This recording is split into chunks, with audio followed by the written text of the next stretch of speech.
வணக்கம் Simon. September 13 Vijay அவர்களுடைய road show வந்து எல்லாருமே பெருசாக பேசிகிட்டு இருந்தாங்க. அன்னைக்கு ஈவினிங் வந்து இசைஞானி இளையராஜா அவர்களுடைய 50வது வருட பொன்விழா வந்து செலிப்ரேட் பண்ணாங்க தமிழ்நாடு கவர்மெண்ட் சைட்ல இருந்து. இது வந்து ஒரு ஆர்டினரியான ஈவெண்ட்டாக தான் போயிட்டு இருந்துச்சு. அவர் இளையராஜா சார் பேச ஆரம்பிச்சப்போ ரஜினி சார் படப்படன்னு எந்திரிச்சு வந்து பேசின விஷயங்கள் வந்து நிறைய ட்ரெண்ட் ஆகிட்டு இருந்தது. இந்த வயசுலையும் ரெண்டு பேருமே ஒரு பெரிய ஆளுமைகள். அவங்க ரெண்டு பேருமே இப்போ வரைக்கும் ஜாலியாக மைக்கை பிடிச்சி நாங்கள் வந்து அப்போ ட்ரிங்க்ஸ் பண்ணோம், அப்போ ஒரு பாதி பியர் அடித்தாரு அப்படின்ற மாதிரி ஒரு கேஷுவலாக பேசினதை வந்து எப்படி சார் பார்க்குறீங்க? இல்லை, உண்மையிலேயே சொல்கிற மாதிரி அங்கே ஒரு பக்கம் விஜயோடைய ஒரு மக்களை சந்திக்கிற பயணம் பிரச்சாரம் அப்படின்போது அதுக்கு நீர்த்து போகிற செய்யறதுக்கு தான் இந்த விழாவே வந்து ஏற்பாடு பண்ணாங்கன்னு சொன்னதெல்லாம் சும்மா முன்கூட்டியே பண்ணிட்டாங்க. இளையராஜாவுக்கு ஒரு விழா நடத்த வந்து நம்முடைய கடமை தான். வந்து இன்னைக்கு உலக தமிழர்கள் கொண்டாடக்கூடிய, உலக மக்கள் கொண்டாடக்கூடிய ஒரு இசைஞானியாக இருப்பதுலாம் வந்து இளையராஜா. நிறைய பேர் கூட சொல்லுவாங்க நல்ல இசையமைப்பாளர் ஆனால் நல்ல மனிதனா அப்படின்னு ஒரு கேள்விக்குட்டி தான் போட்டாங்க. அந்த விழாத்துக்குள்ள போக தேவையில்ல. தமிழக அரசு ஒரு அரசு விழாவை எடுத்து பண்ணது வரவேற்கக்கூடிய விஷயம். நான் கூட சொல்லுவேன், இளையராஜா ஒரு வேளை தமிழ்நாட்டில் பிறக்காம ஒரு ஃபாரின்ல ஒரு அங்கேரியிலே பிறந்திருந்தாருன்னா இன்னைக்கு அவருக்கு உலகத்திலே கிடைக்க வேண்டிய மரியாதையெல்லாம் வேற வந்து. இசையில் அவ்வளோ பெரிய புரட்சி பண்ணவர். அந்த விழா சொன்ன மாதிரி கமலஹாசன், ரஜினிகாந்த், முதல்வருடைய குடும்பம் எல்லாம் வந்து முன்வரிசையில் உட்காந்துட்டு எல்லாருமே இருந்தாங்க, வந்து இது பண்ண வேண்டியதான். ஆனால் எதிர்பார்க்காம பார்த்தீங்கன்னா ஒரு நல்லா போயிருந்த விழாவுக்குள்ள இப்படி ஒரு சலசலப்பு தான் நான் சொல்லுவேன். அது காரணம் என்னன்னா, நீங்க எல்லாம் வந்து ஒரு உச்சத்தை தொட்டுட்டீங்க. அது ரஜினிகாந்த் ஆகட்டும், கமலஹாசன் ஆகட்டும், இளையராஜா ஆகட்டும், ஒரு உச்சத்தை தொட்ட போது நீங்க கோடான கோடி பேர் அந்த விழாவை பார்த்துட்டு இருக்காங்கன்னா, நாங்கள் அரை பேர் வாங்கி அடிச்சுட்டு பண்ணாத இதுவே கிடையாது சாமி அப்படின்னு ஆரம்பிச்சு எனக்கே பக்குன்னு ஆகிப்போச்சு. இது எனக்கெல்லாம் தெரிஞ்ச கதை தான். சில பேர் பத்திரிகைலாம் வந்து செய்தியெல்லாம் கூட உண்டு. ஆரம்பத்தில் இளையராஜா வளர்ந்த காலத்தில் ஆர் செல்வராஜ் கதாசிரியர் அவர் தான் போய் அறிமுகப்படுத்துறாராம். இது ஒரு சம்பவம் இருக்குது. பஞ்சவர்ணாச்சலம் கூப்பிட்டு போன்றாரு கிளப் ஹவுஸில். கூப்பிட்டோன்னே அப்போ என்ன பண்ணுறாரு, பஞ்சவர்ணாச்சலம் அவர்கள் ட்ரிங்க்ஸ் சாப்பிட்டுட்டு இருக்காரு. இவர் போய் இது அண்ணன் இவர் தானே ராசையா அப்படியா தம்பி, சரிங்க என்ன இதெல்லாம் பண்ணியிருக்கீங்க அப்படிலாம் சொல்லி நின்று கேட்டுருக்காரு. சரி நாளைக்கு வந்து என்னை பாருங்கள் பாம்ப்ரோ ஹோட்டலில் பாருங்கள் அப்படின்ட்டு போகிறதுக்கு முன்னாடி ஏதாவது சாப்பிட்டு போகிறீங்களா அப்படின்னு. இல்லை அவர் பழக்கம் இல்லைண்ணே அப்படின்னு அமுச்சு விட்டாப்லையா. இவர் செல்வராஜா உட்காந்து வெளியே முடிச்சுட்டு வெளியே வந்தால் ஒரு ஓரமாக இளையராஜா நின்றுட்டு இருக்காரு. அவரே சாப்பிட்டு போன்றாரு, நீ என்னடா வந்து இது பண்ணுறேன்னு. முதல் அறிமுகம் இது எப்படா இது வந்து நிஜமா என்கிட்ட செல்வராஜா வந்து நான் சொல்றது அப்போ வந்து இப்போ எங்க இருக்க சோலைமேடு வன்னியர் ஸ்ட்ரீட்ல இருந்தாரு. நான் சொல்ல 99-2000 எடுத்த பேட்டி வந்து அவ்வளவு சுவாரஸ்யமா இருந்தது. சார் இளையராஜா அப்படிதான் இருந்தார். எல்லாருக்கும் எல்லாரும் வந்து பிறக்க சொல்லி அவனுக்கு புத்தனோ ஞானியோ ரமண மகரிஷியோ கிடையாது இல்லைங்களா. எல்லாத்தையும் கடந்து வந்துதானே ஆகணும். வந்து அப்படி கேட்டப்போ சண்டைக்கு வந்து அவரே சொல்றாருன்னு, அவர் உனக்கு வந்து வாய்ப்பு கொடுக்கக்கூடியவர், அவருக்கு சரிசமமா உட்காந்து குடிக்கிறது எந்த விதத்துல நியாயம் அப்படின்னு. இது கடந்து போன ஒரு விஷயம். இதுல வந்து அவ்வளவு ஒரு இதுல என்ன சொல்றது, அவ்வளவு யதார்த்தம் இருக்குது. ஆனா ஜானி பட டைம்ல நானு, மகேந்திரன், இளையராஜா எல்லாம் போய் உட்காந்து ட்ரிங்க் சாப்பிட்டோம். ஒரு 1/2 பீரை குடிச்சிட்டு என்ன ஆட்டம் என்ன அமக்கலாம், கிசுகிசுலாம் கேட்கிறாரு. அதுவும் ஹீரோயின்ஸ் கிசுகிசுலாம் கேட்கிறாருன்ட்டு ரஜினிகாந்த் சொல்லலாமா இதை போய்? இன்னைக்கு வந்து ஹீரோயின்ஸை தப்பாக பேசுறீங்க, இதுவாக பேசுறீங்க, நடிகைகள் இதுவாக பேசுறாங்க, கிசு பேசுறாங்கன்னு சொல்ற இந்த காலகட்டத்தில். ரெண்டாவது என்னன்னா, மிக சமீப காலமாக, அதாவது உடல்நிலை பாதிக்கப்பட்ட பிறகு ரஜினிகாந்த் தொடர்ச்சியாக எல்லா விழாக்களிலும் தயவு செய்து தம் அடிக்காதீங்க, தயவு செய்து குடிக்காதீங்கன்னு அவர் மதுவுக்கு எதிரான ஒரு பிரச்சார நபராக அவர் மாறிக்கிட்டு வர்றாரு. நான் கூட பேசியிருக்கிறேன், 1000 கோடி ரூபாய் கொடுத்தால் கூட அந்த அவ்வளவு பெரிய விளம்பரம் வரவே வராது. அவ்வளவு பெரிய விளம்பரம் தாண்டி அந்த அட்வைஸ் அவ்வளவு பேருக்கு போய் சேரும். ஏன்னா ஒரு காலத்துல ரஜினி பார்த்தா தம் அடிக்கலாம் கத்துக்கிட்டாங்க. இந்த 80s 80 காலகட்டங்கள் அப்படி தூக்கி போடுறது, அதோட சிகரெட்டோடைய அந்த புகையோடைய பின்விளைவுகள்லாம் என்னன்னு தெரியாத காலகட்டத்துல. நிஜமே நம்ம தெரிஞ்ச நம்பர்லாம் சாராயத்து வந்து தண்ணி மாதிரி இப்படி குடிப்பா இல்ல, அதெல்லாம் தண்ணி மாதிரி நினைச்சு குடிச்சவங்கலாம் உண்டு, புறையறி வந்தவங்கலாம் உண்டு. வந்து இன்னைக்கு வந்து அதை வந்து இதெல்லாம் தொடாதீங்க, என் வயசுல அந்த மாதிரி தப்பு பண்ணவங்கலாம் இன்னும் படுக்கையா இருக்கிறான், நான் காட் கிஃப்ட் அப்படி உயர்ந்து வந்திருக்கேன்னு சொல்ற ஒரு இடத்துல இருக்கக்கூடிய ரஜினிகாந்த், நானும் சாமி அப்படி பண்ணோம். ரெண்டு பேரும் கடவுள் நம்பிக்கை உள்ளவர்கள், சாமின்னு பேசுறவங்க. அவங்களே இப்படி பேசுறாங்க. கடவுள் நம்பிக்கை இல்லாத கமலஹாசன் வந்து அங்க அழகா ஒரு பாட்டை பாடிட்டு போய் உட்காந்துட்டாரு. வந்து அங்க கமலஹாசன் மைலேஜ் பண்ணிட்டாரு. வந்து அதுதான் எனக்கு அது கொஞ்சம் நெருடலாவே இருந்தது. அந்த விழாவில் அப்படி ஒரு இது தேவையா அப்படின்ற மாதிரி. ரஜினி சாரோட ஸ்பீச் பார்த்தீங்கன்னா அதில் வந்து பாலிடிக்ஸ் ரிலேட்டடாகவும் கொஞ்சம் பேசியிருந்த மாதிரி இருந்தது. பழைய எதிரிகள் புது எதிரிகள் அப்படின்ற மாதிரி பேசியிருந்தாரு.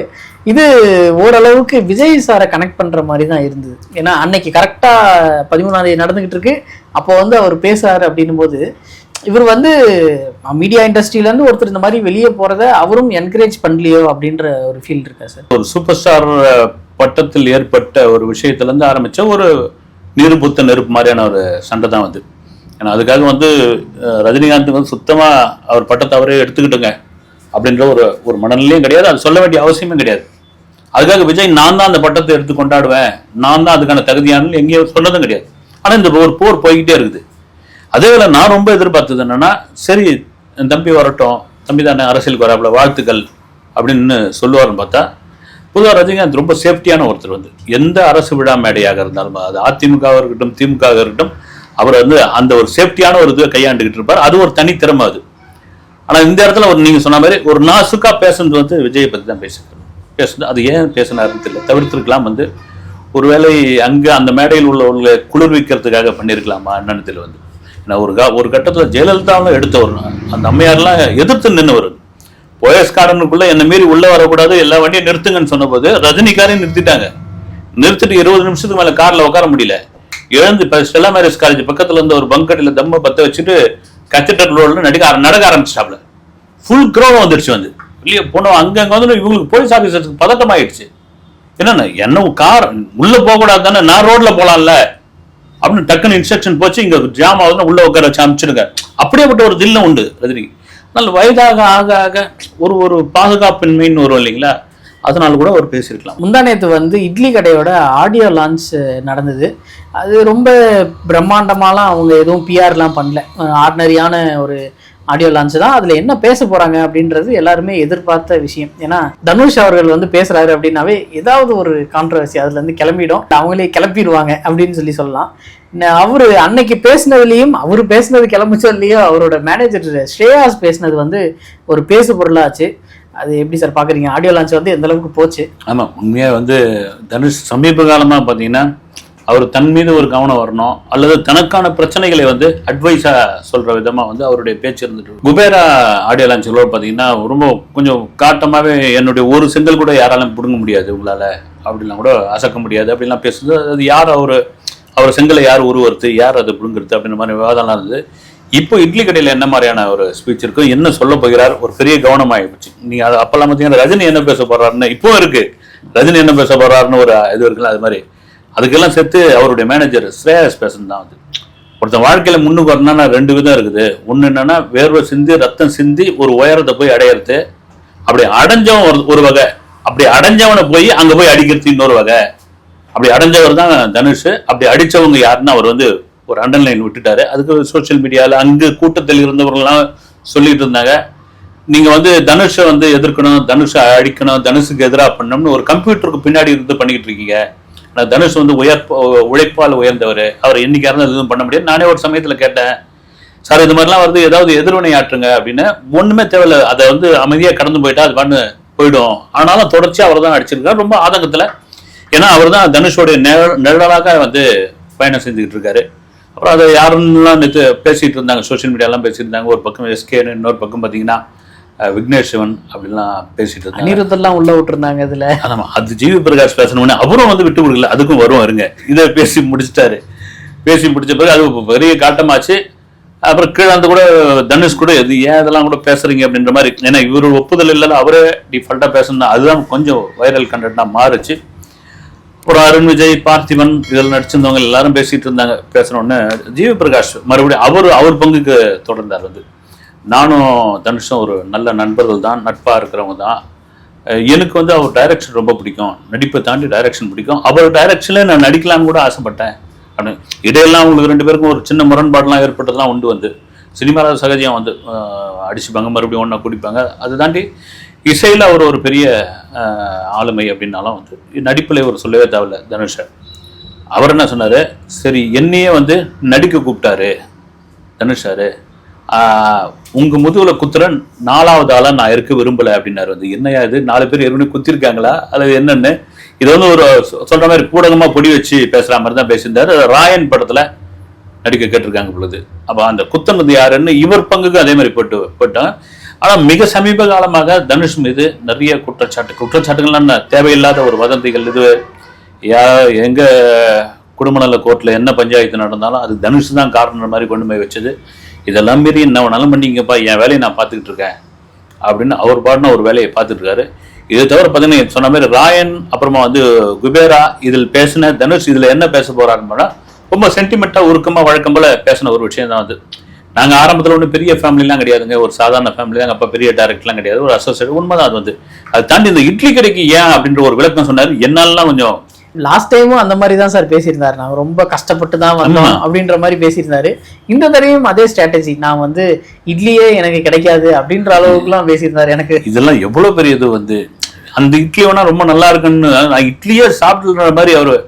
அதாவது நான் உலகத்துள்ள இன்னைக்கு உலகத்துள்ள அத்தனை ஸ்டார் ஹோட்டலையும் சாப்பிட்டேன். ஆனால் அதெல்லாம் கிடைக்காத ஒரு திருப்தி வந்து நான் சின்ன வயசுல எங்கள் ஊரில் தேனி மாவட்டத்தில் எங்கள் ஊரில் இட்லி கடை ஒரு அம்மா வச்சுருப்பாங்க. அந்த இட்லி கடையில் சாப்பிட்றதுக்கான காசு எங்கள் கிட்ட கிடையாது. நானும் என் சகோதரிகளும் போய் பூ பறிச்சுட்டு வருவோம். வேகமாக எவ்வளோ பூ பறிக்கிறாங்களோ அதுக்கான காசு கொடுப்பாங்க. ஒரு 2000 ரூபாய் கொடுப்பாங்க, 2 ரூபா 50 பைசா கொடுப்பாங்க. அதில் போய் 5 இட்லி சாப்பிட்டுட்டு திருப்தியாக வருவோம் அப்படின்னு சொன்னதெல்லாம் என்னப்பா இது வந்து. போன முறையாக தான் சொன்னார், ஒரு ரிமோட் கார் ஒரு பையன் வச்சு விளையாடிக்கிட்டு இருந்தான். கொஞ்சம் கார் கூடுறோம், அது கூட யதார்த்தமான ஒரு விஷயம் தான்.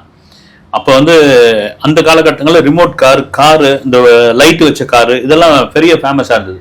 அப்போ போய் கேட்டேன், கொடுக்க முடியாது போடா அப்படின்னு அவன் தூக்கி போயிட்டான். அது என் மனசில் ஒரு ஆழமாகவே இருந்தது.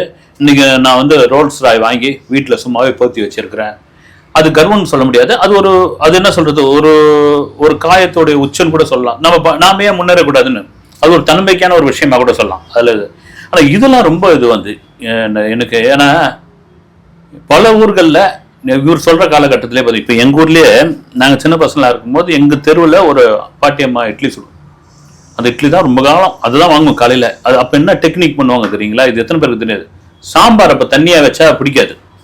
அப்போ என்ன பண்ணுவாங்க, அந்த சாம்பாரில் இந்த இட்லி மாவு இருக்குல்ல இதை தூக்கி ஊற்றிடுவாங்க. சாம்பார்ல இட்லி மாவு? ஆமாங்க, குழன்னு இருக்கும், திக்காக இருக்கும். வந்து இப்பெல்லாம் விதவிதமான சாம்பார் 4 வகை சட்னி எல்லாம் வந்து இப்போ ரோட்டு கட்டிலே விற்கிறாங்க. அப்போ ஒரு பாட்டியம்மா, அதுவும் அந்த சட்டி பார்த்தீங்கன்னா இட்லி குண்டாங்க கூட கிடையாது, மண்ணால் செய்யப்பட்ட ஒரு சட்டி, ஒரு துணியை போத்தி அதில் இட்லி சுடுவாங்க. இன்னமா நீ கல்லு மாதிரி சுடுற, இந்த ஆயா வந்து கரெக்டாக சுடுது, இந்த மாதிரியான விஷயங்கள். அப்போ இட்லி ஒரு பெரிய இதுவே கிடையாது. ஆனால் இவர் பேசுறதை பார்த்தா, நான் ஒரு கதை ஒன்று படிச்சிருக்கிறேன், பிரபஞ்சந்து. இன்னும் அவர் காலத்தில் அப்போ என்னன்னா இந்த கிராமத்தில் எப்போ பொங்கல் தீபாவளி வரும்னு பார்ப்பாங்களாம். ஏன்னா அப்போதான் இட்லியை சுடுவாங்க. அது அந்த காலகட்டத்தில் ரைட்டு இட்லி கடைக்கு ஒரு தலைப்புக்கு வந்து ஒரு ஏதாவது ஒரு இது வேணும் இல்லைங்களா? அதுக்கும் சொல்லியிருக்காரு. பொதுவாக வந்து ஒரு பெரிய ஹீரோக்கள் நடிக்கும்போது அந்த கேரக்டரை வச்சு தான் தலைப்பு வைப்பாங்க. நான் இட்லி கடைன்னு வச்சிருக்காங்க காரணம் அந்த இட்லி கடையில் சாப்பிட்டதுல இருந்தா ஒரு கதை உருவாச்சு. அந்த கதையை தான் நான் பண்ணியிருக்கிறேன்னாரு. சார், இவங்க பேசினதுல நிறைய விஷயங்கள் வந்து கான்ட்ரவர்சியா கிளம்பும்னு நினைச்சு பேசினது, ஆனா அதுவும் பெருசா போகல அப்படின்ற ஒரு ஃபீல் தான் எனக்கு. ஏன்னா கொஞ்சம் பேசுனாங்க, எஸ்கேவா இருக்குமோ இல்லை அனிருத்தா இருக்குமோ இல்லை இவரா இருக்குமோ அவரா இருக்குமோன்னு சொல்லி எடுத்துட்டு போனாங்களே தவிர இட்லி கடையும் பெருசா ஹைப் இல்லாம தான் இருக்கு. இது எதனால சார்? தனுஷ்ன்றவர் ஒரு பெரிய ஆக்டர், பட் அவர் பேசியும் கான்ட்ரவர்சி பேசியும் ஏன் அது ஹைப் இல்லாம போயிடுச்சு? இல்லை, இப்போ நீங்க என்ன பேசினாலும் சரிங்க, நீங்க வந்து ஒவ்வொரு படத்துக்கும் பேசாத பேச்சா, கங்குவாவுக்கு பேசாத பேச்சா, எல்லா படத்தும் பேசிட்டு தான் வரீங்க, ஹைப் ஏத்துறீங்க. அதை தாண்டி வந்து கண்டென்ட் ரொம்ப முக்கியமான ஒரு விஷயமாச்சு. நீங்க என்ன வேணாலும் சொல்லிங்க போப்பா, நாங்கள் தியேட்டர் வரோம் ஃபர்ஸ்ட் ஷோவில், அந்த படம் பிடிச்சிருந்துதான் நாங்கள் எங்கள் சோசியல் மீடியா, நான் சொல்றது ரசிகர்களை எங்கள் சோசியல் மீடியாவில் நாங்கள் போடுறோம், கொண்டாடுறோம்.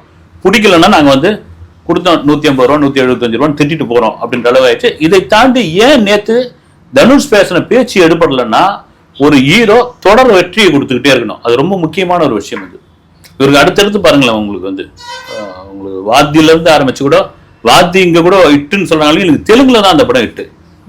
அப்புறம் ராயன், குபேரா இதெல்லாம் வந்து எதிர்பார்த்த அளவுக்கு வெற்றி கிடையாது. அந்த வெற்றி ரொம்ப முக்கியமான ஒரு விஷயம். ஒரு ஹீரோ வெற்றியை கொடுத்துக்கிட்டே இருக்கும்போது தான் அந்த ஹீரோ என்ன பேசுகிறாரோ அது கான்ட்ரவர்சியா மாறும். அது ரெண்டாவது ரொம்ப புளிச்சு போன சம்பவம் கூட வந்து எஸ்கே என்ன இது பண்ணிட்டாரு, அவரை நான் வளர்த்து விட்டேன், அப்புறம் விக்னேஸ்வரனுக்கு வந்து போடா போடி ஓடல, நான் தான் படம் கொடுத்தேன், அப்புறம் என்ன எம்எல்ஏ அவர் வந்து என்ன கேட்காமலே சாங்ஸ் யூஸ் பண்ணிட்டாரு, அது பண்ண ரொம்ப பழைய கதைகள் ஆகிப்போச்சு. தனுஷ் சம்பந்தப்பட்ட விஷயங்கள்லாம் வந்து ரொம்ப இது ஆகிப்போச்சு. இதை மீறி படம் வரட்டுங்க, நாங்கள் பார்க்குறோம், படத்தை பார்த்து நாங்கள் கொண்டாடுறோம். அது பண்றோம். அந்த லெவலுக்கு வந்துட்டாங்க இப்போ. சார், ஆடியோ லான்ச்சில் நடந்ததுல எனக்கு பிடிச்ச ஒரு விஷயம் என்னன்னா, லிங்காவை வந்து அவர் ரொம்ப மக்களுக்கு எல்லாம் காமிச்சு நாங்கள் சந்தோஷமா இருக்கோம் அப்படின்னு அவர் காமிச்சுக்கிட்ட விஷயம்தான். 2 பேரும் ஒன்னா சேர்ந்து டான்ஸ் பண்றாங்க, அவர் மேடையில இருந்தே அவர்கிட்ட பேசுறாரு. இந்த மாதிரி விஷயங்கள்லாம் ஒரு டைவர்ஸ்க்கு அப்புறம் எப்பயுமே ஒரு ஃபேமிலி வந்து செதஞ்சிரும். அது வந்து எங்க இருக்கும்னே தெரியாது, பசங்க என்ன பண்றாங்கன்னே தெரியாது. அந்த மாதிரி ஒரு விஷயம் ஆயிடும் 2 பேரும் சண்டை போட்டு பிரிஞ்சிருக்காங்க அப்படின்னா. பட் இங்க வந்து டைவர்ஸ் அப்ளை பண்ணி அவங்களுக்கு இன்னும் கிடைக்கலனாலும் இவர் வந்து பசங்களை எல்லா இடத்துக்கையும் கூட்டிட்டு போறது, அவங்க கூடவே டைம் ஸ்பெண்ட் பண்ணணும்னு நினைக்கிறது, இந்த மாதிரி விஷயங்கள்லாம் பார்க்கறதுக்கு நல்லா இருந்தது. ஆனா சினி இண்டஸ்ட்ரியில இது ஒரு வித்தியாசமா ஒரு அதிசயமான ஒரு நிகழ்வா நான் பாக்குறேன். இல்லை, அதிசயம் தாண்டி நல்ல கேள்வி இது வந்து. நீங்க அதிசயம் தாண்டி, நான் ஒரு ஹீரோ பேரை சொல்ல விரும்பல, உலகத்துக்கே தெரியும். அவர் டைவர்ஸ் பண்ணாரு, அப்புறம் வந்து அவர் இவர் தான் என் காதலி, இவர் இல்லைன்னா உலகம் இல்லை அப்படின்லாம் சொன்னார். ரைட்டு. அந்த 2 குழந்தைகளை பத்தி பல பேர்லாம் பேசிட்டு இருந்தாங்க, அது ரைட்டு. நான் தனுஷ் எந்த இடத்துல நிற்கிறாருன்னா, தனுஷ் மேல 1000 பர்சனலா அல்லது அவருடைய திருமண வாழ்க்கையில் கூட நீங்க 1000 கான்ட்ரவர்சி பேசினா கூட, ஏதோ கணவன் மனைவிக்குள்ள ஒரு பிரச்சனை நடந்தது. அது யாரும் போய் உள்ள போய் பார்க்கவும் கூடாது, அது பண்ணவும் கூடாது. ஆனால் வெளியே வந்த பிறகு நீங்க சொன்ன மாதிரி வந்து இந்த மகன் பிள்ளைகள் வந்து தாய் கிட்ட இருக்குமா தந்தை கிட்ட இருக்குமா என்ன ஆகும்? ஏன்னா பிறந்ததுல இருந்து தங்கத்தட்டுல சாப்பிட்டவங்க ரஜினிகாந்தோடைய பேரன்கள் அவங்க. நீங்க தனுஷோடைய மகன்களை தாண்டி ரஜினிகாந்தோடைய பேரன்கள் அப்படின்னு அப்படி பார்க்கும்பொழுது நாங்க எங்களுக்குள்ள 1000 பிரச்சனைகள். எங்கள் மகனை நாங்க விட்டு கொடுக்க மாட்டோம். ஒரு அம்மாவாகட்டும் அவர் அப்பாவாகட்டும், என்னதான் பெரிய செலிபிரிட்டியா இருந்தாலும். அதில் தான் ஒரு பையனுக்கான பட்டமளிப்பு விழா நடக்குது ஸ்கூல்ல, அதுல 2 பேரும் நின்று பேசி அதை இது பண்ணிக்கிறாங்க. உள்ள 1000 இருந்தாலும் அங்க அவர் வீட்டு பக்கத்துல, ரஜினி வீட்டு பக்கத்துல ஒரு இது வச்சிருக்கா, அப்பா அம்மாவெல்லாம் அங்கதான் குடி வச்சிருக்காரு. நான் எந்த சூழ்நிலையிலும் என்னுடைய பர்சனல் வாழ்க்கைக்குள் பல பிரச்சனைகள் இருந்தாலும் என் தாய் தந்தையினரை, என் குழந்தைகளை நான் விட மாட்டேன் அப்படின்னு தனுஷோட இமேஜ் அதுல உயர்ந்திருக்குது. அது வரவேற்கத்தக்க விஷயம். அடுத்த வீடியோவில் சந்திப்போம் சார். நன்றி.